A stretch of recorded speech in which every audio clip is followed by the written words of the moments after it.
Nintendo, much memories, so 8-bit, wonderful games is. But then there is some shitty games. And then there is worse. There are games that pretend to be wonderful, but in reality turn out to be complete shit. 5 disappointing games on NES and Famicom. Adventures in Magic Kingdom. Capcom Disney games on NES.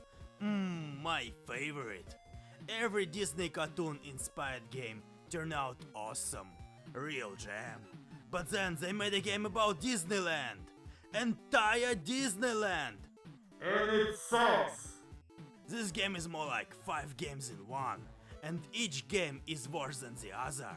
We got a subpar ripoff of Zippy Race. Press a button that appears on screen game. Know your way in advanced trial and error choo-choo train game. And 2 poorly designed jumping stages, where jumping is the worst part.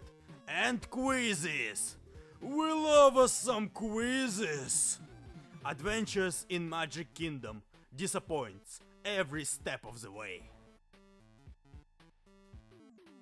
Kera Kera Keropi no Daiboken Donuts Ike Ha Usabagi. So I find out there are some Pokemon's games on NES. Turns out it's a bunch of lame hacks. Mario turns to Pikachu and shit like that. There was one game I hadn't known the origins of. It played just like Felix the Cat. I was intrigued.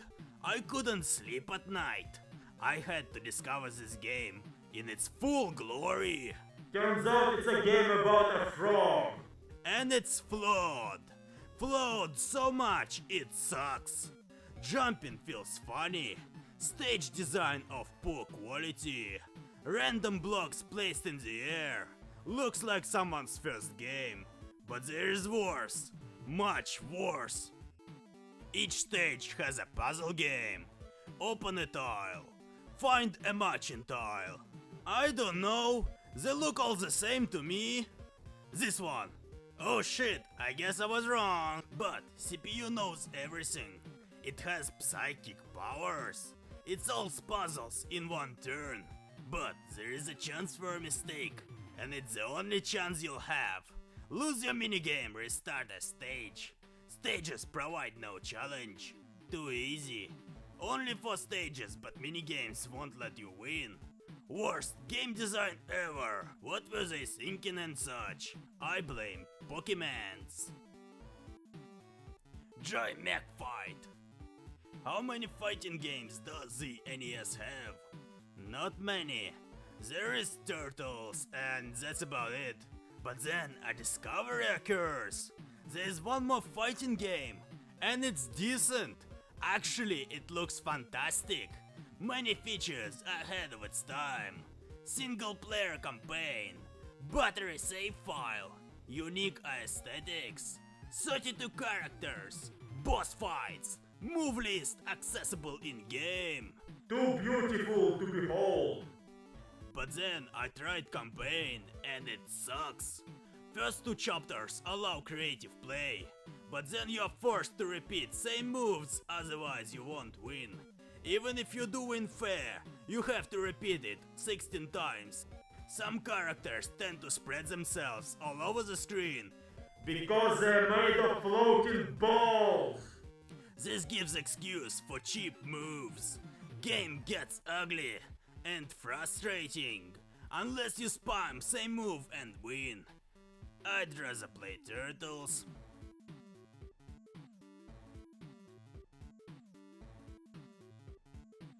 Battletoads. So there was a time Battletoads and Double Dragon was the best game in existence.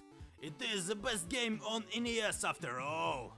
And best game of its kind to this day. Oh boy, was I thrilled to discover the original Battletoads. Blasts, explosions, and power! That was my original reaction. But then I hit a wall on stage 3. Both metaphorically and literally. I got stuck on stage 3. Stage 3. I could not beat stage 3. No one could. I had to do something. I trained like Shaolin. I trained like Spetsnaz. I figured the meaning of life. And then it happened. I overcame stage 3. I took shortcuts through the teleport. But it counts. Finally, I could enjoy the rest of the game. Many new stages await me. Fuck's sake, I got stuck on snakes. How many stages further did I get? Pathetic 3 extra stages. And it's not even close. I tried hard, but I failed every time.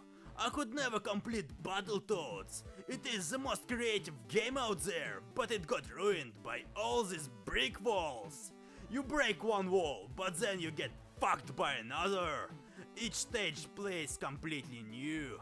Previously gained experience doesn't help at all. You must know your obstacles in advance, or you have no chance. And there are a lot of obstacles in this game. Knowledge alone won't help unless you practice each spot million times over.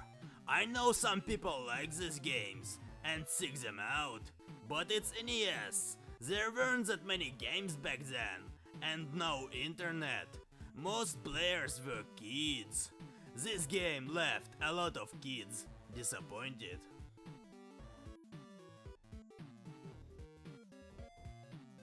Sugoro Quest Dice no Senshitachi. Feature presentation: Sugoro Quest Dice no Senshitachi. RPG/board game mashup. Colorful graphics, cheerful musics, unique concept and creative settings. Count me in. And so I started new game. Game was created by none other than Technos, Double Dragon and Niketsu series. Lots of experience behind this studio, but experience alone won't save your game from idiot design decisions. So many bad, horrible, piss-boiling, rage-inducing design flaws. I don't even know where to start. So many things to tell. I have to make a new video. Yes, I'll make a video with a full review. But for now, I'll tell you the biggest and most disastrous disappointment this game has to offer. It requires no skill to play. You throw a die and the game just plays itself. Everything is completely random, pure dumb luck or the lack of thereof. This game doesn't even require a player. It would have been alright if the game was a breeze. But it's frustrating as hell, and it takes so many hours to complete. And you have to beat it twice. It's a complete disaster and the most disappointing game of them all. It went from being cool to being complete garbage in just 2 stages. No hope, no redeeming qualities, wasted potential. That's Sugoro Quest in a nutshell. Stay tuned for a full review and subscribe.